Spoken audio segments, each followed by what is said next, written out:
Live to tape from San Diego Pachanga Arena on Sports Boulevard. $25 for parking. Section Terrace 11 near the fireworks. Row 13, seat 14. It's the hardest part of the ring. The hardest part of the ring. Okay, sometimes you go over the top rope and you bang your head on the ring apron. Don't do that. That's when you feel like a big dope. Because they're the worst bumps you can be taking. Fat guy next to me, the hardest part of the ring. The hardest part of the ring. Sometimes you reach out for the hot tag drunk teenagers and you go ahead and make your own comeback, knock it off. That's when you should quit wrestling. And you're better off rolling in thumbtacks, too many nachos. Hardest part of the ring. The hardest part of the ring. One more. Sometimes you're distracting the referee and the babyface has your wrestler pinned. Then you get bumped to the ring apron, and you realize all the trouble you're in when it's the hardest part of the ring. The hardest part of the ring. Now double claps. Here we go, Bob Squad. Bob was there this time. We're going to tell you all about it on the hardest part of the ring. The hardest part of the ring. Ba-da-ba-da. Whoa, yay. What is going on, Bob Squad? Tip the veal, try the waitress, some weather we're having. How's tricks? How's the kids? A one-trick pony, beating a dead horse, feeding a fever, starving the cold, hogging a cover, staining his sheets, rubbing salt in a wound, throwing gas on a fire, add an insult to injury. You can cut the electricity with a knife. The irresistible force meets the immovable object. They're hanging from the rafters. We got an ass every 18 inches, daddy. We are rock and rolling, strutting, strolling, slamming, jamming, clanging, and banging, moving and grooving. We got movers, shakers, trendsetters, go-getters, gypsies, tramps, and thieves. Every last one of them. Absolutely unstoppable. You crazy cats, you screaming Vikings, you filthy barbarians, chomping at the bit, frothing at the mouth, drool dribbling down your chin, stacked on one another like hermit crabs crawling out of a bucket. We're goddamn champions. All right. Oh, I went to Raw last night. I was there live. Live in a living color, baby. Yeah. Yeah, I got a ticket from my good friend Brian, who he was in town working, and he had a ticket for Monday Night Raw through various connections, and yeah, I was at Raw. I got there. A lot of observations. Okay, this is going to be different, obviously, because I can't tell you what aired on Hulu. I'm not going to watch the Hulu version of this and go, you don't do that to me. Well, I'll tell you everything I can and that happened in the best order that I can remember it, and tell you a little bit about the experience of being at a Raw live in 2021 at the most recent Raw that has taken place at the time of this recording.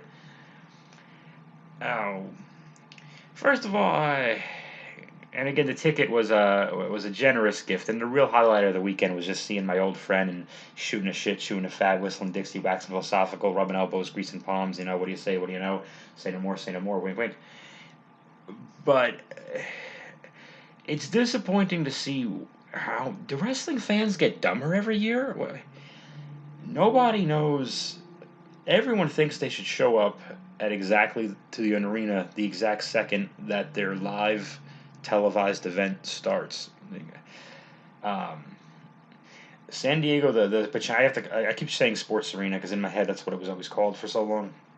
The San Diego, the Pachanga Arena, which I think Pachanga, that's the one that Corey had a crush on in Boy Meets World.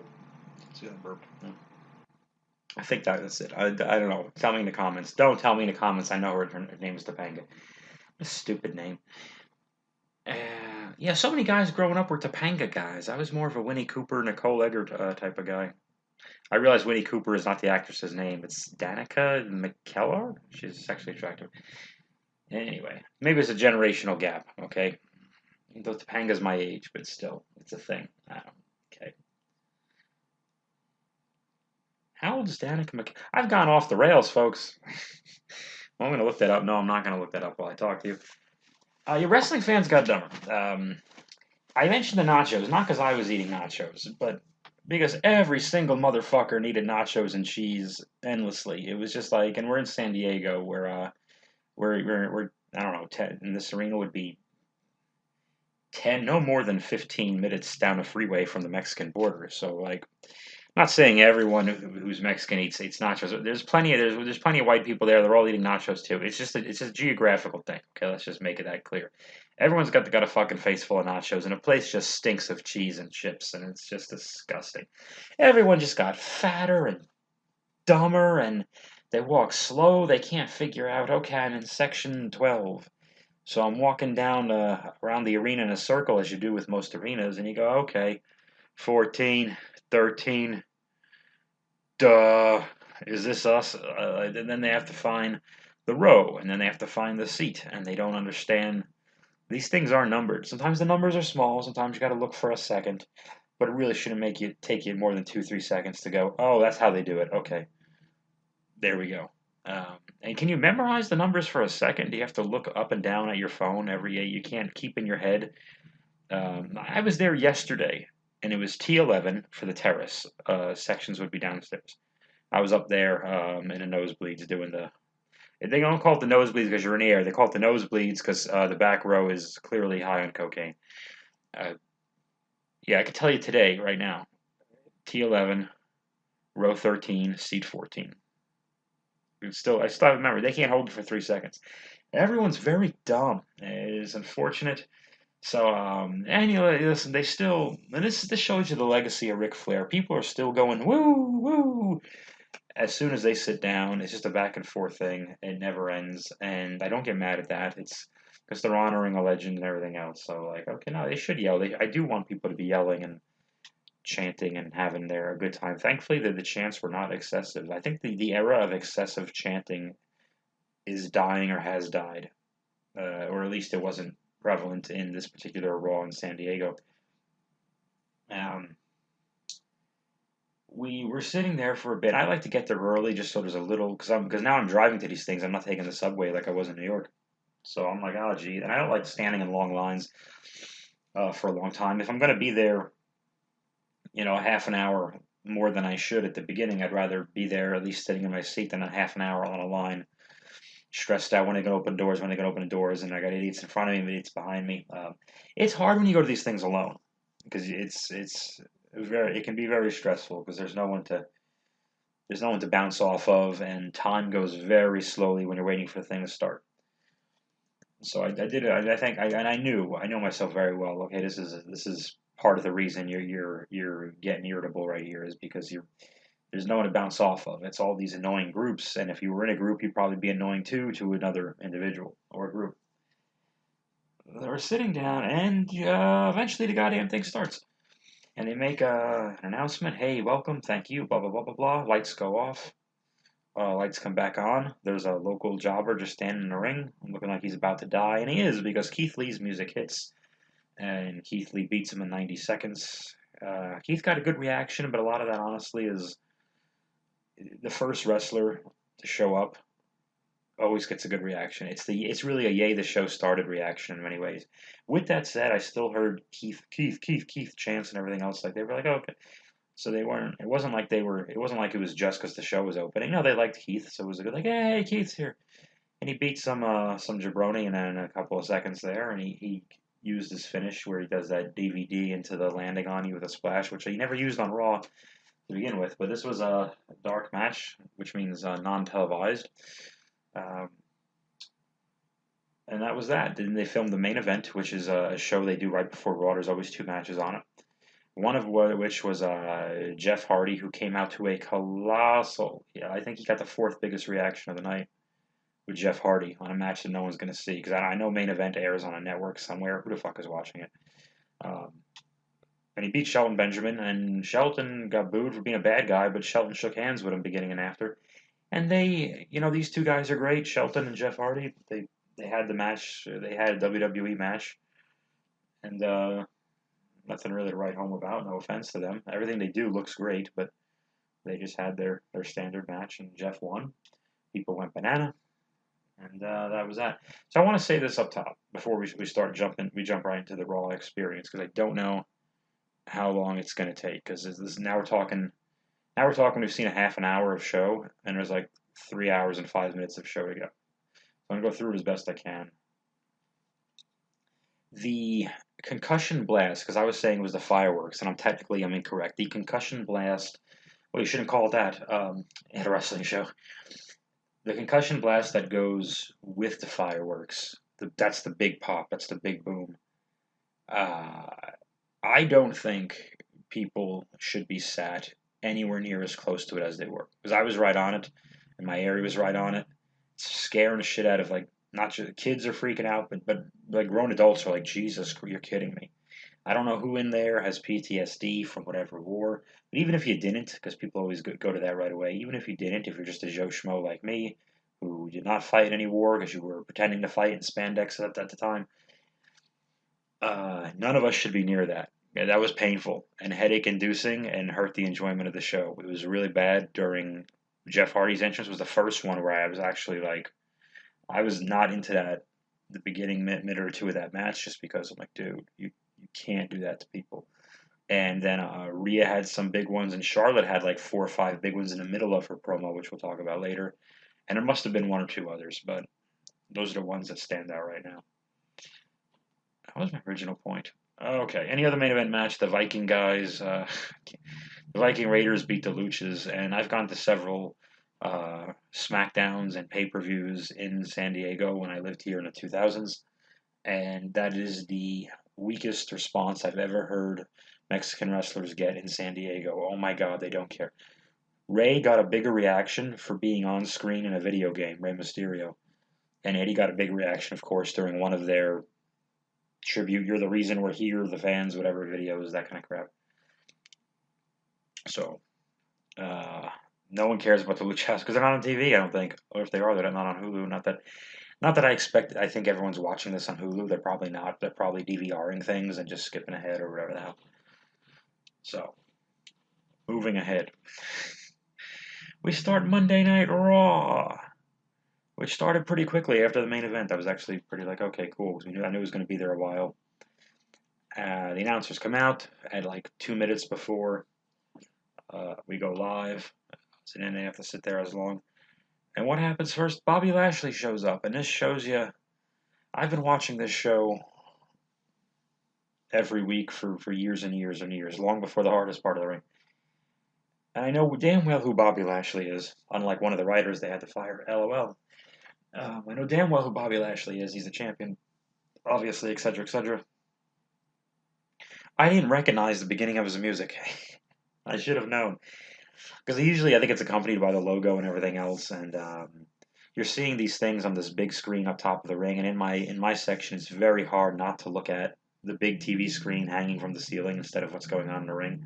And it's hard because still, like 40 minutes into the thing, people are still stopped. They're standing in front of you, not because they're standing up watching the show, they're standing up arguing with someone if this is the row they're supposed to be in, and then everyone else has to stand up, and they all have to get out of the row because everyone's too fat to get by each other because they're eating their nachos, and it's disgusting, and then they have to stand up and have long conversations about who's going to go up and get more nachos. It's just so many nachos. And there were some drunken frat boys in the back. They annoyed me, but they didn't annoy me as much as they annoyed everyone else because I just resigned to the fact that people were evil to begin with. And they just couldn't stop screaming, but they're not screaming rest. They're just screaming. You go to a comedy show and someone heckles with like a long sentence. Like, that's not how this is done, but that's kind of what they were doing. But whatever. Thankfully, they drove home and probably hurt someone else. So yay! I don't know if they drove home and made that up. Probably did. Bobby Lashley and MVP do their thing. Damian Priest has a problem with it. Damian Priest challenges Bobby Lashley. And then this is the first of many times I would experience this. So we go to a break. And I know from TV tapings before that I've seen, okay, because I was at the early January 2018, there was like the 1000th episode or something like that. I don't freaking know. Or the 25th anniversary. I think that was it. Myself and my same buddy Brian were at that, oddly enough, at Barclays in Brooklyn. That's when they had Barclays and Madison Square Garden going at the same time, and the Garden, or no, not the Garden, goddamn, the thing across from the Garden, the Hammerstein Ballroom, whatever the hell it was called. Anyway, so this is my first taste of what they're doing during commercial breaks at TV lately. This is what's going on. Damian Priest and more than half the roster after him. When they go, they turn the lights off. So Priest bumps Lashley out of the ring. Clearly, we go to break because the big screen goes blank. and then it starts playing a commercial for some generic WWE, "We love you, give us more money" nonsense. And Lashley had already said, "I'm going back to change." Okay, so he has an excuse to leave. And he left the belt in the ring, which surprised the shit out of me. Lashley left not just his sport coat, but he left the title or championship in the ring. And they're in the dark, and Priest just picks it up and hands it to someone. He doesn't even pose with it or anything. So Priest is in the dark, and the whole arena is dark except for the TV screen that's showing us commercials for Peacock, commercials for video games. Clearly, old commercials where half the roster doesn't work there anymore. Just stuff. Just yay stuff. Subscribe to the network you clearly already subscribe to. Just stuff. And then what they do is, because let's say Priest's music is playing as they go out to break to begin with, when they come back to break, they play that person's music for not even 10 seconds, like 6 seconds. So you just come back to break, because when the lights come back on, you hear dirt and dirt and whatever the hell Priest music is. So on TV, it gives you the impression Priest has been standing there the entire time with his music's playing, hyping up the fans, yada yada yada, and he hasn't. He's been standing there almost like a statue, uh, and that's it. Okay, so he wrestles Lashley. Sheamus runs out of nowhere, and I liked that it was the run-in with no music because it got a reaction because it was like because those reactions get like doing the wave at a sporting event. Wow, this is going to go long. Okay, I'm going to try and do my best here to wrap this, streamline this a little bit. Those reactions without the run-in reaction without the music, instead of having the big pop all at once, it slowly moves throughout the arena because everyone figures out at a slightly different time. Whoa, whoa, whoa, there he is in the ring, and then everybody knows. This arena was not full, by the way. The upper deck was more than half tarped off. This was, and it was not sold out anywhere near me either.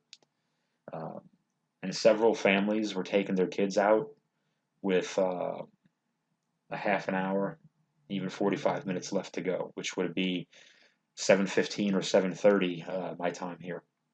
Little kids still got to go to bed at like 9 o'clock or whatever the fuck. I don't know what they do. So just something to note too. So my area actually opened up a little bit for the main event or whatever. Okay, so there's a tag match: Priest and Sheamus. Priest and Drew McIntyre came out as well at some point. Yeah, Priest and Lashley are fighting, and Sheamus runs out for the DQ. McIntyre runs out. Then they make it a tag match. Was it Sonya and Pierce who came out? I really don't remember. They came out for something that night. I don't remember exactly what. Maybe that was it. Maybe it wasn't. They do the tag match. Lashley abandons Sheamus. Drew does the Claymore. 3, 2, 1. Everybody goes bananas, and the babyfaces win. Very good, very good, very good. I don't remember what else happened there, but here's something that probably didn't make Hulu. Karrion Kross now dresses like the Gimp from Pulp Fiction. He beat Ricochet in like 2 minutes. I do not think that this match made Hulu. I'm willing to bet. Kross looked ridiculous. And no Scarlet. And bad entrance.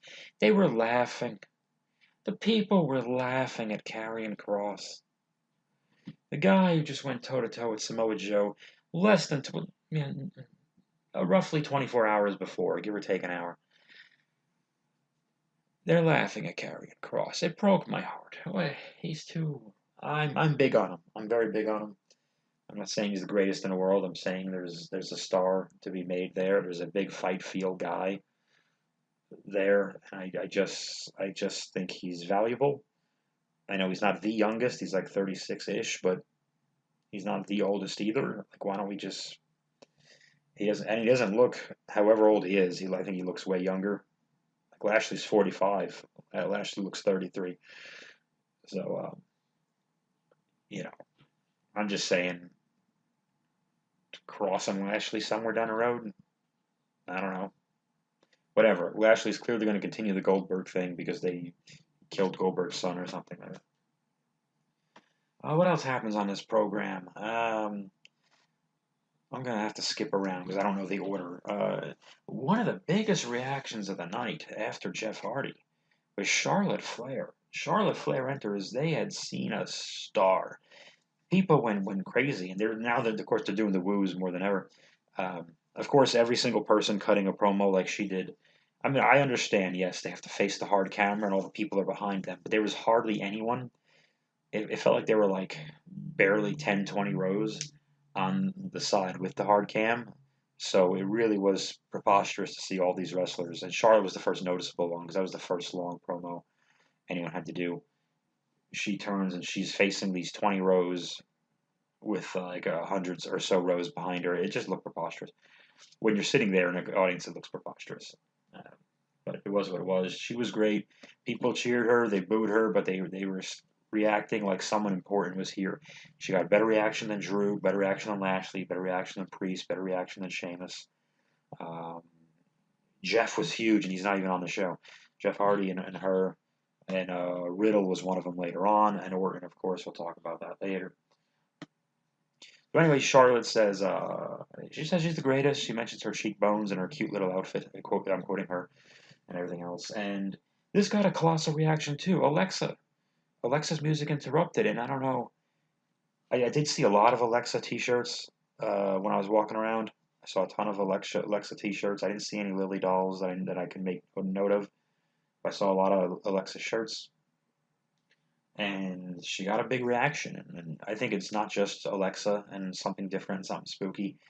But part of me, not to discredit Alexa, is I think people were subconsciously or maybe consciously cheering that Charlotte was about to wrestle someone else. And to me, the interesting thing about this story is how does Charlotte, of all people, the most dignified of the dignified, the queen, react to this utter madness? And it makes perfect sense because if Alexa's clearly can't be beaten for one reason or another, why wouldn't this eventually be something they go to down the line? Uh, Also with the women, and again, it's going to be way out of order. Dewdrop cut a promo backstage, and she was attacked by Eva Marie, who used one of those storage cases, smashed Dewdrop in the midsection there, and beat her down. Um, so I guess that's a rematch for next week. What else happened that was noteworthy? We'll do this big segment while I think of it. Okay, so there was the Moist TV with John Morrison, which was a ripoff of Miz TV. Oh yeah, so John Morrison also got a very big reaction. People like Johnny Dripper. He's fun and he's funny and he's a great athlete. People, have you always believed him as the toughest of tough guys? I don't know. That's debatable. But he's fun and we needed fun. And again, every one of these wrestlers has to stand in the dark uh, during the silly things. And you play these silly games. Like there's 4 different camera games they play with the audience. Thankfully, I was way too far away from these stupid things. There's a do your best Undertaker or Undertaker cane where you have to stick your tongue out or put the thumb across. And usually it's little kids and people just go, oh, that's fine. I don't care. There's the a Naomi Glow dance thing. She wasn't on the show, but you have to just kind of dance around. And they just show it. Whoever's dancing around. Usually it's a little kid again hopping up and down. Like, it's like okay, it's fine. Um, a couple little kids had it like it's my birthday signs and people were chanting happy birthday. And it was just kind of nice. This was before the show, so I thought like, cool. I'm all cool for that. Like, just if it's a good vibe, it's good energy. Just be cool to don't ruin the kids' time with your adult idiocy over this. Is the way I feel. He has Naomi, Undertaker, John Cena. Just do your hand in front of your face, and a Hulkster one, which kind of surprises me because they showed the Hulkster one because you just have to flex like Hulk Hogan, and they said okay, do your best Hogan, and one guy just started screaming racial upset. Okay, that's not what happened. That's not what happened. Okay, Jesus Christ. Okay. So they would do a lot of those. Moist CV, okay. John Morrison brings out Logan Paul, the YouTube sensation. As you can probably tell, because I'm sure this segment made both TV and Hulu, he got talk about booed out of the building. Oh my God. Yeah, the audience, I booed too, but I'm not really a yeller. Like I'm just kind of like, hey, boo. Uh, it takes a lot, especially if I'm with someone. I'll wake up a bit, but by myself, I'm like, this is weird for me to be yelling anything right now. They wouldn't let him talk, which was good. Whatever he was plugging, promoting, no one could tell. And The Miz got a huge babyface reaction initially because he interrupted Paul Logan. And I would not be terribly surprised to learn that Miz was sent out early because the fans were like, fuck this segment. I would not be surprised because it was a little premature. It did feel a little early for WWE timing. I'm like, that was quick. And I think someone broke the glass for emergency and said, "Hit Miz now, hit Miz's music now," because what the fuck. And so Miz shits on Paul Logan, and everyone cheers because they hate Paul Logan. Johnny Drip Drip was like, "Hey, don't be mean to the guy." Paul Logan leaves. Uh, who came out? Xavier Woods has to come out all by his lonesome once again. He confronts the Miz. He's dressed like Scott Hall. We go to a break, and both Miz and Woods have to step out of the thing because they have to change the carpet. And those guys are awesome. They're like a NASCAR pit crew, man. They took the canvas off the main event show really quick and just unveiled like the Raw one is underneath it. And same thing with the carpet, the red carpets they have to put on and off for these goofy segments and all that. I think the Orton Riddle thing was red, and I think the Moist CTV one was black. I hope that's right. And John Morrison has all these goofy inflatable things with water in them and everything else. And what else happened? Was it important? Oh yeah, so Xavier Woods and Miz have their WWE match.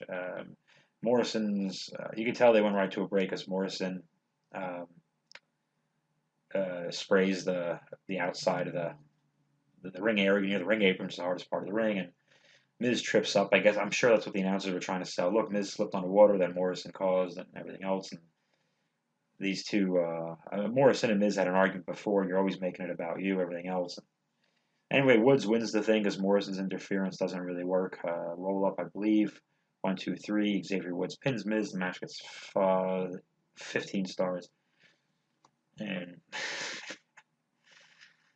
Woods leaves. Morrison and Miz decide they'll spray the crowd together with the dripstick, and Miz, of course, jumps Morrison, beats him up, beats him up.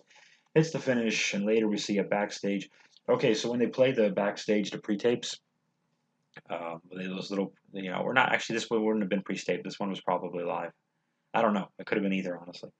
But when they play those backstage interviews, the volume, at least on this occasion, was not up nearly high enough for any of us to hear what anyone was saying. So we were just watching wrestlers, hearing them mumble a little bit, but kind of just watching them mouth words. So at one point, Damian Priest and Drew McIntyre were agreeing to get beers, and I think I heard that one okay. Priest told them to put some pants on, and they were friends. Like Morrison, I couldn't hear, and honestly, most of those people back there, I couldn't hear. Uh, that was a big angle they shot for this Raw. This Raw, well, I'll save that for the end. What the hell else happened before I go to the main event? Oh yeah, they did the tag match. Uh, Nikki and Rhea wrestle Shayna and Nia. Nia got a bit of reaction because she's a San Diegan, from San Diego, as intended to be. I mean, she did very little, and of course Shayna ate the pin from Rhea. 1, 2, 3. Yeah, Nia didn't do anything in this match, so it was like cheered her, but then she got cheers for a little bit for being say from San Diego, but then she wasn't wrestling. So it was Shayna versus. So okay.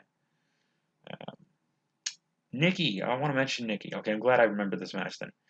I'm glad Nikki saved herself, and I'm about to explain what I mean.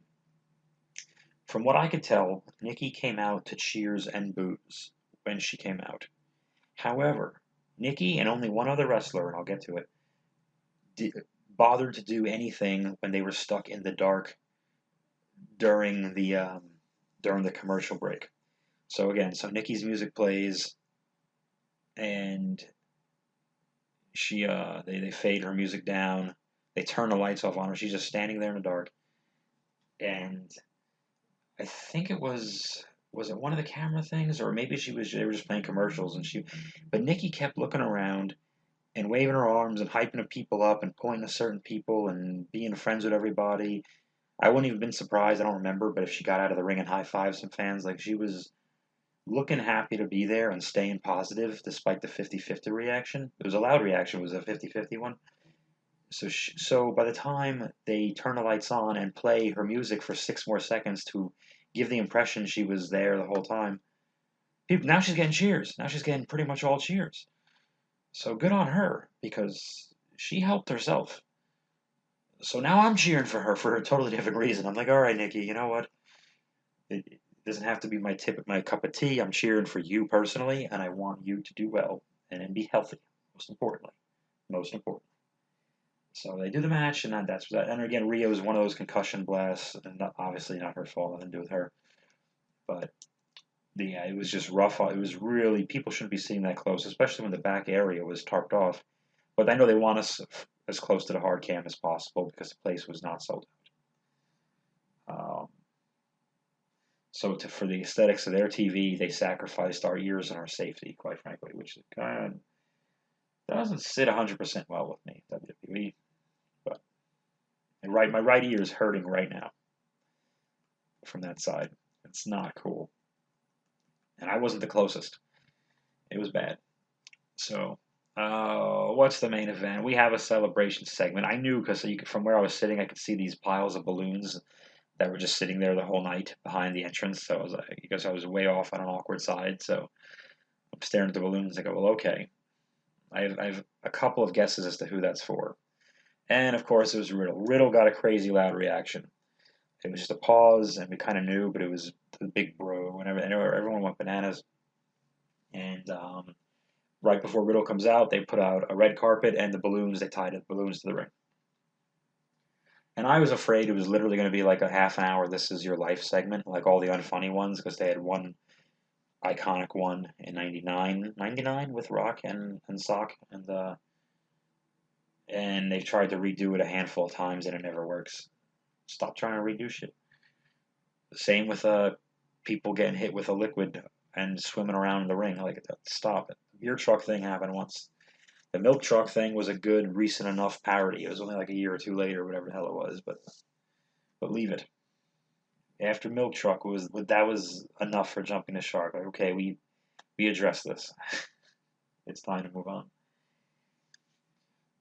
Riddle, I don't remember what he said too much, but I remember Riddle being the other one with Nikki a.s.h. getting people hyped up for that goofy fan cam thing or make an idiot out of fans camera thing during a commercial. Well, that was the Naomi one. So they're like, give us your best dance moves, and some announcer, I don't know who the hell was on the mic. Come on, San Diego, and like I said, it's mostly kids hopping up and down, and they'll always put the spotlight on like one hot chick wear next to nothing in like the third or second row or something, and she'll always dance and everyone cheers like her. So there's always conveniently just a hot chick hanging around. And Riddle, even though he's in the dark, he's pointing at people and he's shimmying and shaking, getting them to dance. So he's helping that out because now they want to dance because their hero Riddle is like right there telling them to dance and dancing with them. So of course you're going to dance around like an idiot. It is really funny when people in the nosebleeds stand up and just dance around as if the spotlight is going to go all the way up at an impossible angle on these idiots in the back. Like it, just look. I hate to be like a negative Nancy here, but just look around. Look at where the light is going. If it means that much to you, it's staying on the first level because otherwise it's impossible. Where do you think these cameras are going? They have to get you on camera as well, you know. So, okay, enough of that. I just popped my knee. That's how well I'm doing. Um, Okay, so Orton comes out. When Orton comes out, this is the only wrestler everyone was so excited to see they stood for, but not really, because Riddle told everyone to stand, and because Riddle told us to stand, we stood up in the nosebleeds. We all did. Pardon me. We were standing in the nosebleeds just because Riddle said so, and it was the first time we stood all night for something, so yeah, why not? And they had her celebration. Riddle gives him his own scooter. Oh, that's good water. And what happens? Some bad guys show up. AJ and Omos show up. Omos is very tall. It's abnormal. This leads to an AJ Riddle match, which is outstanding. We love both these guys, but we've seen the match 14 times in the last 14 weeks. It's just too much, and people were, I think they were waiting for the finish. The loudest reaction of the match, again, I always say this, is when you get someone involved. My tag partner, Rotten Ronnie Thrash, was so good at this. The loudest reaction of the match was AJ gave Riddle like something simple, like a clothesline or something simple, and just turns and just does a gesture and looks like, "What do you think about that?" And then that was the loudest reaction of the match, minus the finish, and minus the part where Orton took a scooter and went bananas and just beat the living shit out of Omos. And Orton looked like he was having a good time. And I wasn't even looking at the video screen. I was looking from a distance, and it still looked like Orton was having a good time. Riddle hits the finish on AJ 1, 2, 3, and there was no dark main event. Like there wasn't like a a house show after fun match like Cena was doing the last few weeks. So we didn't get no big surprises. The two big SummerSlam surprises, Brock and Becky, are both SmackDown related. So Raw really got like, okay, here's a show. Um, so part of me was a little bit let down with like, oh, that crazy Monday after SummerSlam Raw. That's one of those when crazy shit happens. Raws. Who's returning? Who's doing this? Who's doing that? Nothing. Absolutely nothing. They advertised 3 matches for next week that we don't see all the time that I wanted to see. Sheamus and Lashley. Eva and Doudrop, they have an issue. It's a new match. I'm curious as to how they'll do it. And Miz and Morrison. I want to see that. I can't see it. Well, I'll see it on Hulu next week. Well, I don't know yet. Let's see if Eva and Doudrop even makes it. I'll go out of my way to look that up because I'm just too curious. So that was Raw. I had trouble with the last hour. It was a lot because it's from the time it starts, it's 3.5 hours, provided there's no after match. This is just for the live people match, and so you're sitting there for 4 hours. Because I get to like because I like to just get my seat.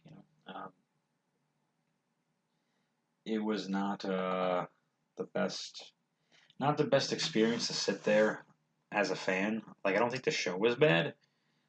I think I'm getting to a point where it's sitting in that chair is pretty painful for me, and the concussion blasts were hurting me a bit.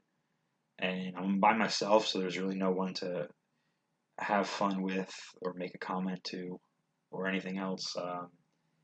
So it was a bit physically uncomfortable, but I'm not saying this show wasn't bad. I am most grateful for the ticket, and I got to see a free Raw, whatever. Afterwards, I went out. I went for fish tacos right on the ocean with my buddy Brian, so that was cool. Uh, I'll tell you all about that later on, later sometime this week. Whenever we do the next Beach Town episode, I'll tell you more all about that. My grapes. So if you watched this Raw on TV, I hope you enjoyed it. Is there anything I missed? I don't remember. I can't think of who the hell else is on a roster. The roster is very thin. Um, I expected weirdness during commercial breaks, as with these tapings, they tend to kind of not care about entertaining you in the slightest. It's not like, from what I'm told in the Attitude Era days, like the referee would just tell them, "Oh, they're on break." Like, okay, we'll slow it down a little bit, and we'll be on a commercial break, and maybe there'll be some heat, and then when we come back from commercial break, maybe the faces come in, maybe the comeback starts, or maybe we just hit a big move just as we come back from the break, something like that. Not really. They just stand there in the dark. That was disturbing and weird, and it was kind of insulting. Like, oh, there's Damian Priest. He's bowing up to the world champion. Yeah, he stands there in the dark like he doesn't like we're closing the place and we don't even care that he's standing there. Like it's kind of like we just closed and we forgot him. So it looks silly. It looks silly when they did it to Charlotte. It looks silly. Riddle made it work and Nikki made it work. I don't know what the rules are and what they're allowed to do or not do, but Nikki and Riddle were the two who decided I'm gonna make this work and help myself instead of standing here like an idiot because they don't care or told me to stand here like an idiot. So kudos to them. Riddle is very popular. Jeff Hardy is still very popular. Randy Orton's a big star, got a big reaction. Charlotte's a big star, got a big reaction. Nikki helped herself. So Alexa got a big reaction. I think they're happy to see change. The absurdity that we're about to make Charlotte go through should be fun. And Charlotte being indignant about it should be fun. So, looking forward to it. That was Bob Live Raw. On the hardest part of the ring. It's the hardest part of the ring. Enough with the nachos.